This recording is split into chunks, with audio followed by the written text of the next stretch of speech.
Welcome back to the show. If you're just joining us, we're previewing the spring season on Broadway, and I'm joined by my industry pals.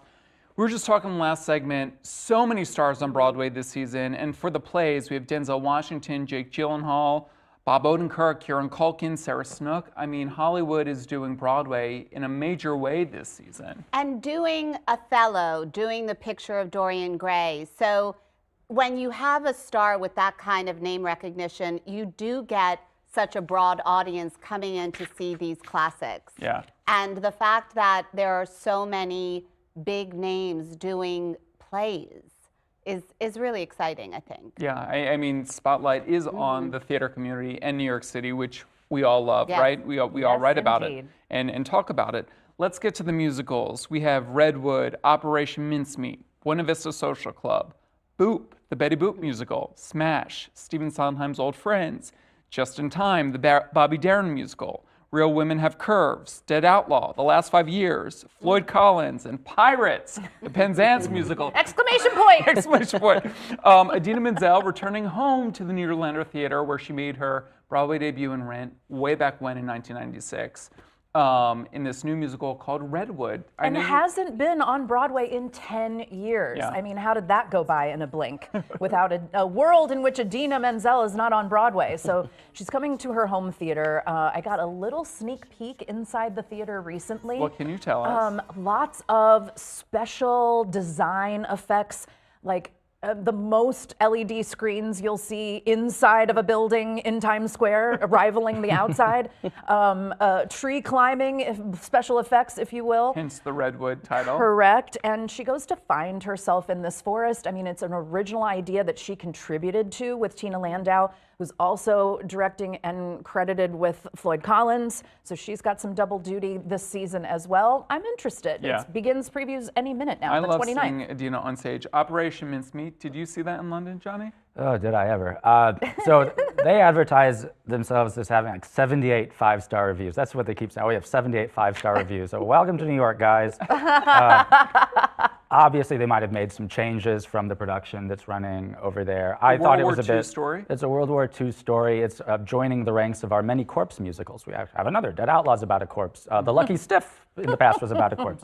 It's a kind of a quirky story about an operation you didn't know that helped lead to victory in World War II. It was, to me, twee and kind of annoying.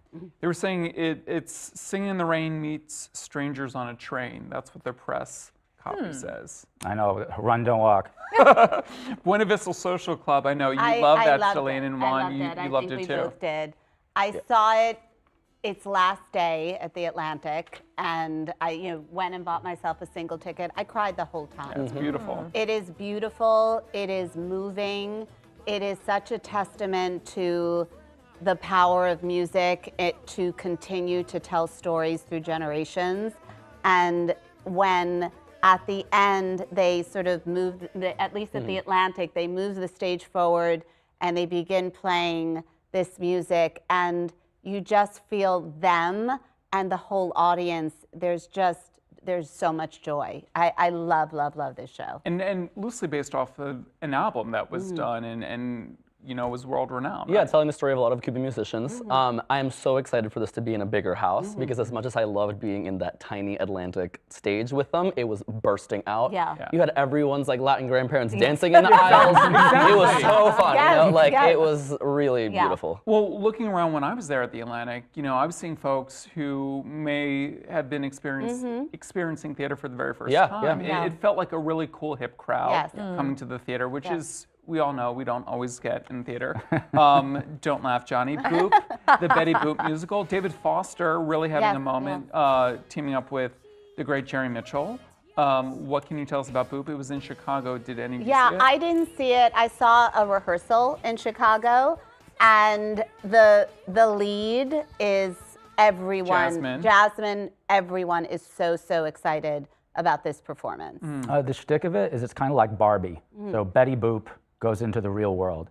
And she comes to New York City. Comes to New York City. And Act 1, I thought, was borderline perfect. It is hilarious, tuneful, great performance, like you said. Act 2 definitely needed work. They knew that, and insiders have told me they've made those fixes. Great, and David Foster can certainly write a bop, and also we're getting Faith Prince back on Broadway. Yeah. I love Faith Prince. I'm really excited about this one. Smash is coming to Broadway. Julie, I know you're a little excited about that one too. Well, you're in the cover art. This is unethical. Julie and I were asked to be on the poster. There were two little Easter eggs along with some industry colleagues on the poster. But were you at the workshop last year? I was not, but I am intrigued by the idea that it is not actually the TV show. Yeah. And I remember back when the TV show was on for just its 2 short seasons that it got known for hate watching. That was like the new term at the time. I still loved it. I love those songs. Yeah. I'm so glad that those songs are going to exist. The Bombshell in particular songs are going to exist, but they've refashioned it into a big fat musical comedy. Yeah. So I'm very interested in what a cast. Yeah, I mean, talk about that cast. Robin Herder, Brooks Ashmanskas, Krista Rodriguez, John Bellman, a great company of performers. Great. And if it sucks, we can just go to Death Becomes Her and see Megan Hilty. All right, on that note, we have to take one last break, but when we return, more of our spring Broadway preview. Stay tuned.